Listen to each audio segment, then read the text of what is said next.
اللہ کریم ارشاد فرماتا ہے کہ اگر تم ناپاک ہو تو خوب پاک ہو جاؤ، یعنی غسل کر لو۔ یہاں سے غسل کا بیان شروع ہو رہا ہے۔ عورتوں کے لیے فرمایا گیا حتی یطہرنا، یعنی کہ عورتیں بھی حیض سے پاک ہو جائیں، یعنی وہ بھی غسل کر لیں۔ تیسرے مقام پہ اللہ تبارک و تعالیٰ نے ارشاد فرمایا یا ایھا الذین آمنوا لا تقربوا الصلاة وانتم سکارى حتی تعلموا ما تقولون ولا جنبا الا عابری سبیل حتی تغتسلوا۔ اے ایمان والو، نشہ کی حالت میں نماز کے قریب نہ جاؤ۔ اگر کسی نے شراب پی رکھی ہے یا نشہ آور چیزیں اس نے استعمال کر رکھی ہیں، گرد ہے، افیون ہے، چرس ہے، بھانگ ہے، ہیروئن ہے، جو کوئی اس کا استعمال کیا ہوا ہے، اللہ نے ارشاد فرمایا جب تک یہ نشہ نہ اتر جائے تب تک تم میری بندگی کے قریب مت آنا۔ حتی تعلموا ما تقولون، اور نشہ اترنا کب مانا جائے گا؟ جب تمہارے پلے یہ پڑنے لگ جائے آدمی کہہ کیا رہا ہے۔ عموماً ہوتا یہ ہے، آدمی جب نشے کے عالم میں ہوتا تو اسے پتہ نہیں ہوتا وہ کیا بک رہا ہے، خود بھی کیا بک رہا ہے، اور دوسرا کوئی اگر کچھ کہتا ہے تو بھی اس کے سمجھ میں نہیں آتا اس نے کہا کیا۔ لیکن جب نشہ اتر جائے اور یہ سمجھ آنے لگ جائے کہ فلاں نے کیا کہا ہے تو سمجھ لو اب اس کا نشہ اتر گیا۔ اور جب تک یہ کنڈیشن آدمی کی ہو کہ وہ بات سمجھ میں نہ آئے اس کے، تو اس کو نشہ کی حالت میں ہی مانا جائے گا۔ اس لیے کہ اللہ نے یہ قید لگائی ہے حتی تعلموا ما تقولون، جو کہا جائے وہ سمجھ میں آنے لگے تبھی نشہ سے آدمی باہر مانا جائے گا۔ وَلَا جُنُبًا إِلَّا عَابِرِي سَبِيلٍ حَتَّى تَغْتَسِلُوا، اور نہ حالت جنابت میں، جب تک غسل نہ کر لو تب تک تم نماز کے قریب مت آنا، مگر سفر کی حالت میں۔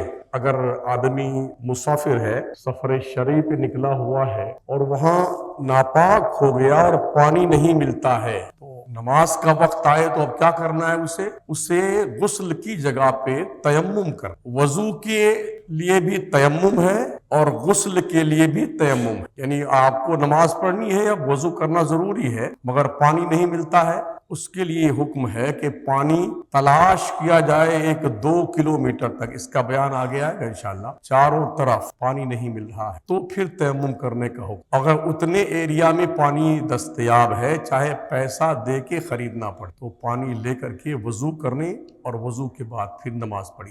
لیکن اگر پانی دستیاب نہیں ہے تو اس کنڈیشن میں یہ بتایا گیا کہ تم وضو کے لیے بھی تیمم کرو اور غسل کے لیے بھی تیمم کرو۔ دونوں کا طریقہ ایک ہے تیمم کرنے کا، جو طریقہ وضو کا ہے وہی طریقہ غسل کا ہے، صرف نیت کا فرق ہے۔ جب وضو کے لیے تیمم کریں گے تو وضو کی نیت کی جائے گی، وضو کے قائم مقام کی نیت کی جائے گی، تفصیل انشاءاللہ آگے بتائی جائے گی۔ اور جب غسل کے لیے تیمم کرنا ہے تو حدث اکبر سے، یعنی کہ نجاست سے پاک ہونے کی نیت کی جائے۔ نیت کر لینے کے بعد زمین پر، یعنی مٹی پر، پاک مٹی پر، دھول پر، مٹی کی تقریباً کوئی 100 کے آس پاس قسمیں ہوں گی، انشاءاللہ بتایا جائے گا، ان چیزوں سے ہم تیمم کر سکتے ہیں۔ سب سے آسان مٹی ہی، اپنے ہاتھ کو یوں کشادہ کر کے ہتھیلی کو تیمم کی نیت سے، اگر وضو کے لیے تیمم ہے تو وضو کی نیت سے یوں کر کے، اور اگر زیادہ لگ جائے تو یوں جھاڑ لینا ہے، اور پھر اس کے بعد چہرے کے اوپر یوں پھیر لینا،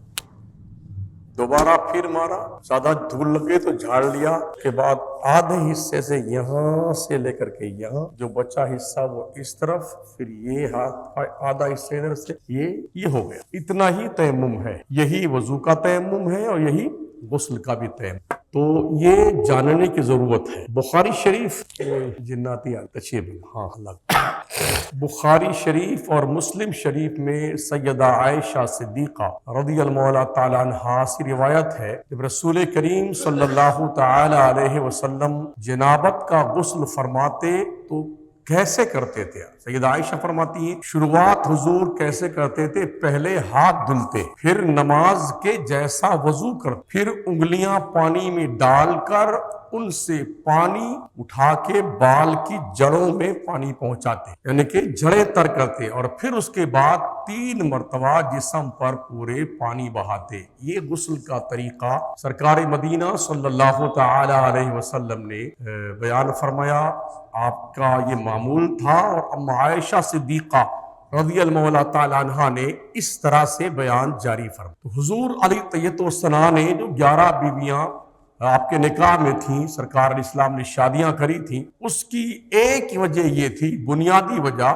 کہ سرکار علیہ السلام کے خانگی زندگی، گھر کے اندر کیسے رہا جاتا ہے بیویوں کے ساتھ میں، غسل کرنا، وضو کرنا، مسواک کرنا، کھانا کھانا، اٹھنا بیٹھنا، لیٹنا، سونا جاگنا، یہ کیونکہ اندر کا معاملہ ہے نا، اسے تو مرد دیکھ نہیں سکتا ہے کسی کے گھر میں گھس کر کے۔ تو حضور صلی اللہ علیہ وسلم نے 11 شادیاں فرمائیں تاکہ قیامت کی صبح تک امت کے لوگوں کو آدھا طبقہ جو عورتوں کا ہے وہ دین سے محروم نہ رہ جائے۔ اب یہ بات جو سیدہ عائشہ صدیقہ رضی اللہ تعالیٰ عنہ نے دیکھی ہے وہ فرمائی، کوئی مرد تو دیکھنے گیا نہیں تھا۔ تو اگر امہات المومنین کا یہ بافیض راستہ اللہ نے ہمیں نہ عطا فرمایا ہوتا تو پیارے آقا صلی اللہ تعالی علیہ وسلم کے خانگی معاملات، گھریلو حالات کے حوالے سے ہم دین کے حوالے سے ونچت ہو کر رہ جاتے۔ یہ احسان ہے امہات المومنین۔ صحیح بخاری شریف اور صحیح مسلم شریف میں بھی ایک روایت سیدنا حضرت عبداللہ ابن عباس رضی اللہ تعالیٰ عنہما سے مروی، حضرت ام المومنین میمونہ رضی اللہ تعالیٰ عنہا سے روایت ہے، انہوں نے فرمایا کہ میں نے نبی کریم صلی اللہ علیہ وسلم کے لیے نہانے کے لیے پانی رکھا اور کپڑے سے پردہ کیا، حضور نے ہاتھوں پر پانی ڈالا اور ان کو دھلا، پھر پانی ڈال کر کے ہاتھوں کو دھویا، پھر اپنے داہنے ہاتھ سے بائیں ہاتھ پہ پانی ڈالا، پھر استنجا فرمایا، پھر ہاتھ زمین پر مار کر کے ملا، اس کو مٹی لگا کر کے۔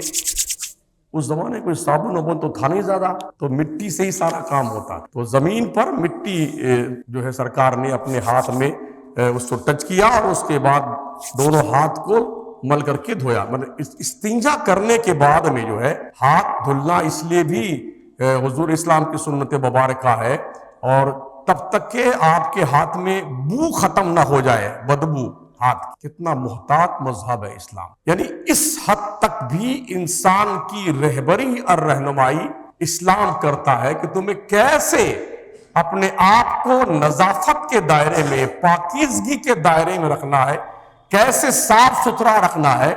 انسانی طبیعت کا تقاضا اور فطرت یہ ہے کہ کوئی بدبودار چیز ناک کے قریب سے گزرے تو آدمی کو گھن سا لگتا ہے۔ اس لیے اسلام نے، یہ ہمارے پیغمبر اسلام نے ہاتھ کو مٹی سے ٹچ کر کے اسے صاف کیا، دھلا، تاکہ امت کو یہ میسج جائے کہ استنجا کرنے کے بعد ہاتھ کو اگر مٹی سے دھلنے میں میسر مٹی آئے تو مٹی سے دھلا جائے۔ اب چونکہ اس زمانے میں سب پتھر ہی لگا ہوا ہے تو مٹی کہاں ملے گی، تو اس کا وکلپ جو ہے وہ صابن ہے، وہ رکھا ہوا ہے، یا کم از کم اپنی جیب میں صابن رکھ کے لائیے۔ بڑے بڑے شہروں میں جو ہے مسجدوں میں باضابطہ طور پر جہاں جہاں وضو خانے ہیں وہاں صابن رکھا جاتا ہے ہاتھ دھلنے کے۔ اب یہاں جب بلب ہی چرا لے جاتے ہیں تو صابن کون نہیں چرائے گا؟ ابھی سننے میں آیا اس ایک ہفتے میں 3 بلب چرا لے گئے بیٹے، تو گنگا رام تو یہاں آئے نہیں ہوں گے؟ آئے ہوں گے۔ چوری کرنے والا کون رہا ہوگا؟ وہ بچے جو رات بھر جاگ کے جوا سٹا کھیلتے ہیں نا، گپے لڑاتے ہیں، کیرم بورڈ کھیلتے ہیں، جنہیں اپنا کچھ اپنی خواہش پوری کرنے کے لیے گھر سے پیسے نہیں ملتے ہیں، تو چلو اللہ گھر فری ہے، چلو ایک بلب اتار لے جائیں گے، 15-20 روپے تو مل ہی جائے گا۔ کیا سوچ ہے مسلمان کی؟ چپل چرا لے جانا، بلب چرا لے جانا، مسجد میں وضو کرنے کی ٹوٹیاں چرا لے جانا، یہ کون آتا ہے یار؟ پورا محلہ مسلمانوں کا ہے، ہم تو سوچ بھی نہیں سکتے کوئی غیر آئے گا یہاں پر۔ مطلب یہ کہ ہم اپنے بچوں پر کوئی دھیان نہیں رکھتے ہیں، وہ جوا کھیلے، شراب پیے، سٹا لگائے، بے حیا بے غیرت بن جائے، آوارہ بن جائے۔ جب حد سے پانی گزر جائے گا تب پہنچیں گے بابا کوئی تعویذ دے دیجیے۔ جب بچہ وہی بچہ جتیانے لگے گا نا اماں ابا کو اور تھپڑے مارنے لگے تب آئیں گے بیٹے کہ حضرت اب پانی سر سے اونچا ہو گیا، کوئی ایک تعویذ دے دیجئے تاکہ بچہ کنٹرول میں رہے. اب کوئی تعویذ کام نہیں کرتی بھائی صاحب. ہاں وہ تعویذ تمہارے پاس میں ہے, تم تمہاری اولادوں کی ڈھنگ کی تربیت کیا کرو. سمجھ رہے ہو؟ اور تربیت کون کرے گا؟ جس کی خود کی تربیت ہوگی وہ کرے گا نا. جب باپ ہی آوارہ گردی کا شکار ہے تو اولاد کہاں شرافت کا پیکر بننے والی. اس لیے ہمارا معاشرہ زیادہ بگڑتا جا رہا ہے. تو پیارے آقا علیہ السلام کے پیارے جوانوں، سیدہ ام المومنین حضرت میمونہ رضی اللہ تعالی عنہ نے یہ روایت بیان فرمائی جو حضرت عبداللہ ابن عباس رضی اللہ تعالی عنہ کے ذریعے سے ہم تک پہنچی. اس طرح سے حضور جو ہے وہ غسل فرمایا کرتے تھے، ہاتھ استنجا کرنے کے بعد مٹی سے صاف کیا کرتے تھے. تو یہ طریقہ حضور کے سنت کریمہ کی روشنی میں. اور پھر فرماتی ہیں کہ اس کے بعد آقا کریم علیہ السلام نے ہاتھ دھلا، پھر کلی کیا اور پھر ناک میں پانی ڈالا اور منہ اور ہاتھ دھوئے، پھر سر پر پانی ڈالا اور تمام بدن پہ پانی بہایا، اور پھر اس جگہ سے ہٹ کر کے جہاں نہایا تھا نا اس سے تھوڑا ہٹ کر کے پھر اپنے دونوں پیر دھلے سرکار. اس کے بعد فرماتی کہ میں نے بدن پوچھنے کے لیے حضور صلی اللہ تعالی علیہ وسلم کو تولیہ پیش کیا، کپڑا. تو حضور نے کپڑا نہ لیا اور حمام سے باہر نکلے، ہاتھ کو جھاڑتے ہوئے جو پانی ہاتھ پہ لگا ہوا تھا حضور جھاڑتے ہوئے پانی باہر تشریف لے گئے. یوں ہی صحیحین میں، صحیحین کا مطلب ہوتا ہے بخاری شریف اور مسلم شریف. صحاح ستہ کی 6 کتابیں ہیں، بخاری شریف، مسلم شریف، ابو داؤد شریف، نسائی شریف، ترمذی شریف، ابن ماجہ شریف. یہ 6 کتابیں، ان کو صحاح ستہ کہا جاتا ہے. یہ سب سے بڑی حدیث کی 6 کتابیں ہیں. ان 6 کتابوں میں سب سے زیادہ اونچا درجہ صحیحین کا ہے، وہ ہے بخاری شریف اور مسلم. اللہ کی کتاب قرآن مقدس کے بعد سب سے بڑا رتبہ نبی کی حدیثوں کا ہے، اور وہ صحیحین میں جو بخاری اور مسلم میں ہے. اس کے بعد پھر دوسری حدیثوں کا نمبر آتا ہے. تو صحیحین میں سیدہ عائشہ صدیقہ رضی اللہ تعالی عنہا سے مروی ہے، انصار کی ایک عورت، انصار کسے کہتے ہیں اور مہاجر کسے کہتے ہیں؟ اللہ رسول کی محبت میں، اسلام کی محبت میں جن صحابہ نے مکہ چھوڑ کر کے مدینہ میں جا کے پناہ لیا، اپنا گھر چھوڑ دیا، خاندان چھوڑ دیا، رشتہ دار چھوڑ دیا، زمین جائیداد چھوڑ دی اور حضور کی محبت میں مدینہ چلے آئے، ان کو صحابہ کو مہاجر کہا جاتا ہے. ہجرت کرنے والے، اللہ کی راہ میں ہجرت کرنے والے مہاجر صحابہ انہیں کہا جاتا ہے. اور مدینہ شریف میں جن مومن صحابہ نے ان باہر سے آنے والے مہاجر صحابہ کی مدد کی ان کو انصار کہا جاتا ہے، یعنی مدد کرنے والے.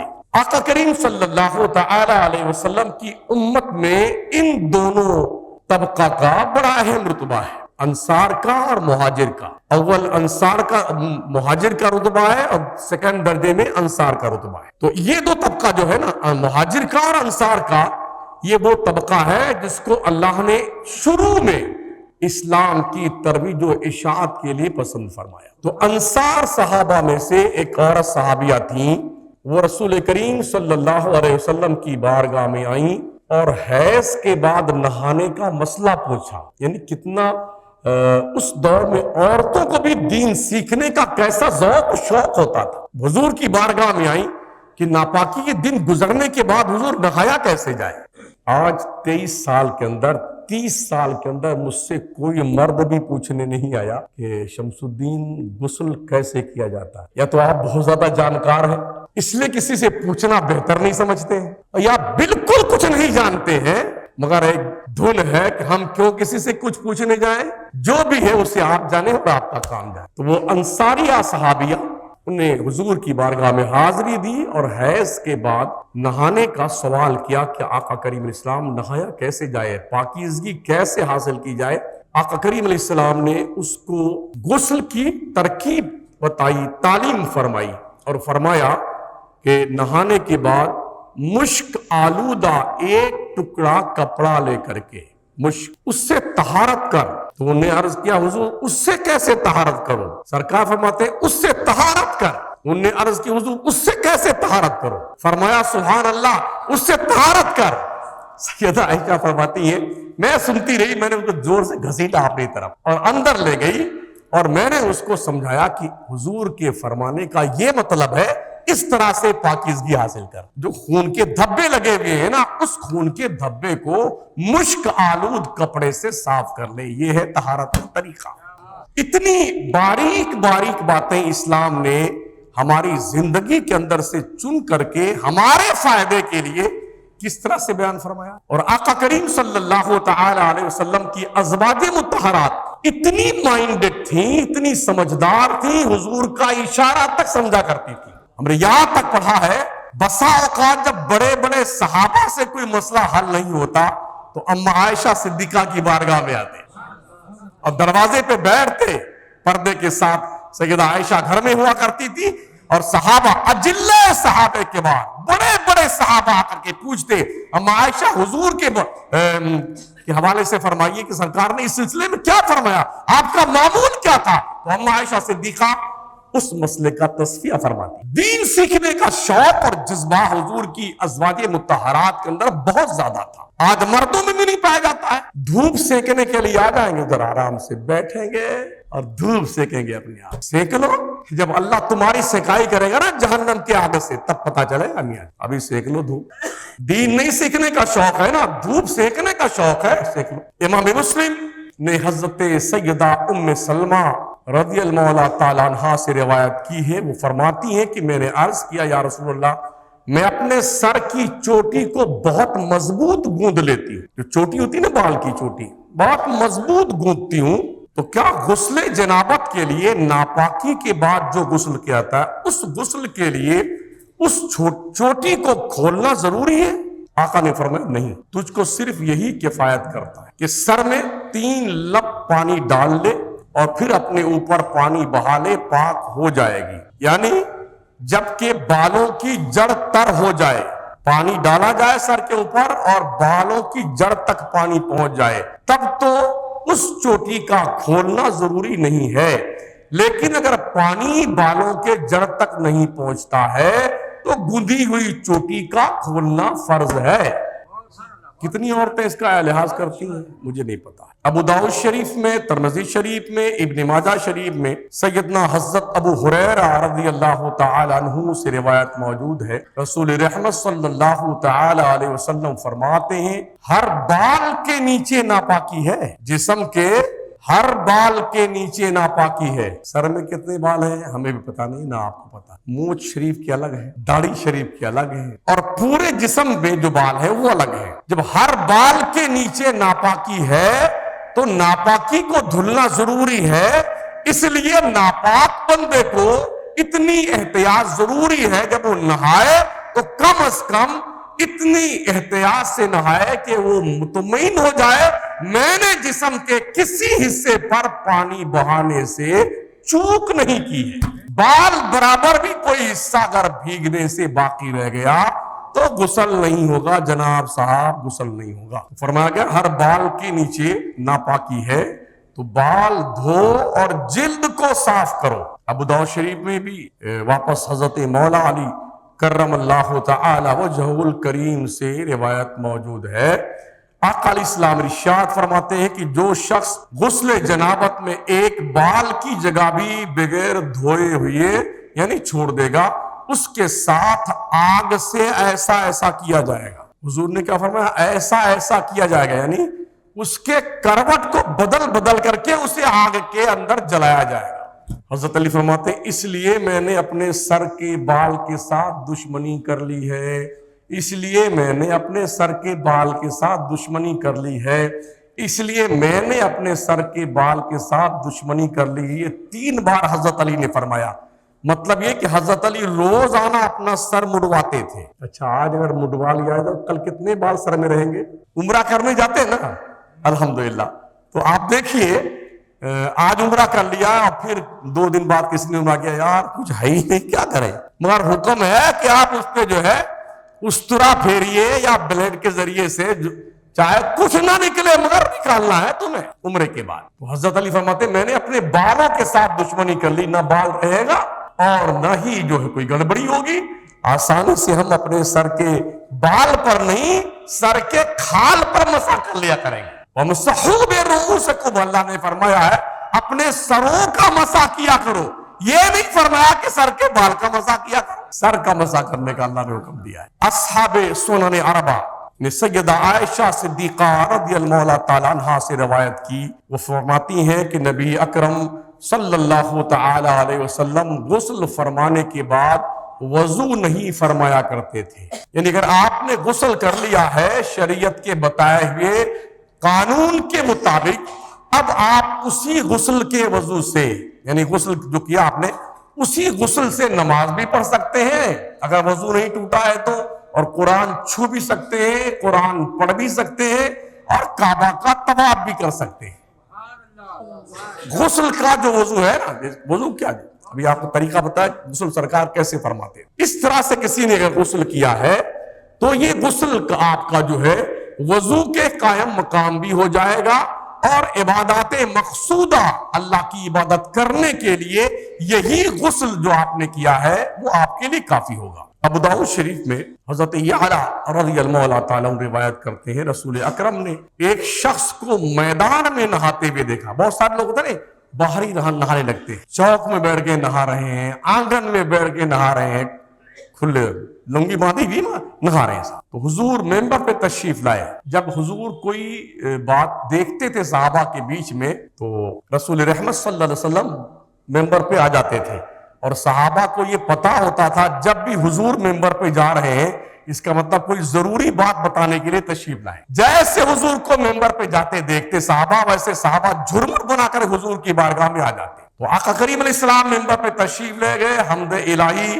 اپنی مولا کی ثنا کی. اس کے بعد فرمایا اللہ تعالیٰ حیا فرمانے والا ہے، حیا فرمانے والا ہے، پردہ پوشی کرنے والا ہے، حیا اور پردہ کو دوست رکھتا ہے. جب تم میں کوئی نہائے تو اسے چاہیے کہ وہ پردہ کر لے. مطلب یہ صرف عورتوں کے لیے ہی پردہ نہیں ہے، مرد بھی پردہ کر کے نہائے. عادتاً ہوتا یہ ہے کہ آدمی اگر چوک میں یا آنگن میں یا نل کے اوپر ہی بیٹھ کے نہانے لگا نا تو اب وہ صابن لگانے کے لیے کبھی گھٹنا کھول لے گا، کبھی کہاں تک ہاتھ پہنچائے گا، کیا کیا کھل جائے گا کچھ پتا نہیں ہے. اس لیے فرمایا گیا اس حیا کا پیکر بننے کے لیے، اس بے حیائی سے بچنے کے لیے تم مرد ہو کر کے بھی پردے کا اہتمام کر کے پھر غسل کیا کرو. اس لیے کہ اللہ حیا کو دوست کرتا ہے، اللہ پردہ پوشی کرنے والا، اللہ حیا فرمانے والا ہے. بے شمار صحابہ کرام رضوان اللہ تعالی علیہم اجمعین سے مروی ہے آقا کریم علیہ السلام فرماتے ہیں جو اللہ اور قیامت پر ایمان لایا حمام میں بغیر تہبند کے نہ جائے. غسل خانے میں جب آپ نہانے جائیں نا بھلے ہی چاروں طرف سے بند مگر لنگی باندھ کے جائیے، کپڑا پہن کر ہی نہائیے، ٹھیک ہے نا، چاہے پیجامہ پہن کر کے چاہے لنگی پہن. جو اللہ اور قیامت پر ایمان لایا وہ اپنی بیوی کو حمام میں نہ بھیجے.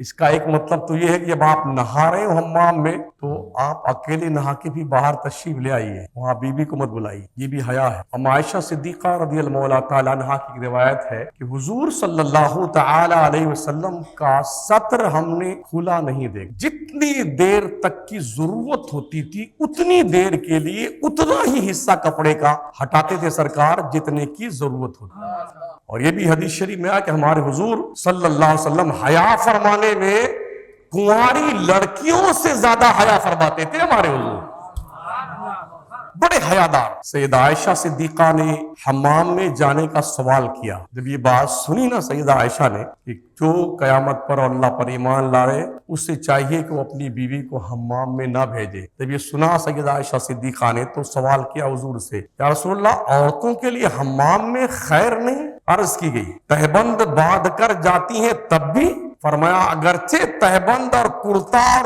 اوڑھنی کے ساتھ جائیں تب بھی. تو حمام میں جانے کے حوالے سے ایک وہ حصہ جو حمام کا مخصوص ہوتا ہے نہانے کے لیے، کوئی ایک حصہ مخصوص ہوتا ہے چھوٹا استنجا کرنے کے لیے، کوئی ایک حصہ مخصوص ہوتا ہے بڑا استنجا کرنے کے لیے. عموماً اجنہ، شیاطین، چڑیل، بھوت انہی جگہوں پر عورتوں پہ اٹیک کرتے ہیں، اور مرد بھی جب ان کے چکر میں آتا ہے نا تو انہی مقامات پہ آتا ہے. تو کچھ دعا تعلیم جو فرمائی گئی ہے نا کہ باتھ روم میں جائیں تو کیسے جائیں، دعا کیسے پڑھنی ہے، کب پڑھنی ہے، باہر نکلنے کے بعد کیا پڑھنا، یہ سب تعلیمات حضور علیہ السلام نے ہمیں اور آپ کو دی ہیں.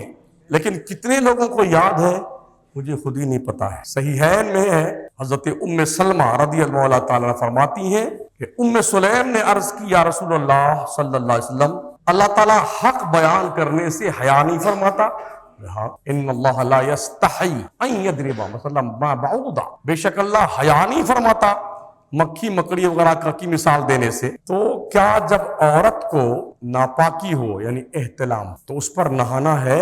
فرمایا ہاں، جب تری دیکھے پانی دیکھے۔ تو ام سلمہ نے کپڑے سے اپنا منہ ڈھانپ لیا اور عرض کی یا رسول اللہ، کیا عورت کو بھی احتلام ہوتا ہے جیسے مردوں کو ہوتا ہے؟ فرمایا ہاں، اگر ایسا نہ ہو تو کس وجہ سے بچہ ماں کے مشابہ ہوتا ہے؟ بچہ جو ماں کے مشابہ ہوتا ہے نا، اس کی وجہ یہ، اس لیے اکثر ایسا ہوتا ہے کہ لوگ سو رہے ہوتے ہیں نا، ناپاک ہو جاتے ہیں، مرد بھی اور عورتیں بھی، مگر عمومی طور پہ 99% بلکہ 99 پوائنٹ عورتوں کو یہ پتا نہیں ہے کہ ایسا بھی ہوتا ہے۔ امہات المومنین کو ہمارے آقا صلی اللہ تعالی علیہ وسلم کی زوجیت میں آنے سے پہلے بھی اور حضور کی زوجیت میں آنے کے بعد بھی اللہ کریم نے اس احتلام سے محفوظ رکھا، اس لیے کہ احتلام دراصل شیطان کے وسوسوں کی بنیاد پر ہوتا ہے اور شیطانی مداخلت کے سے جو ہے اللہ تعالیٰ نے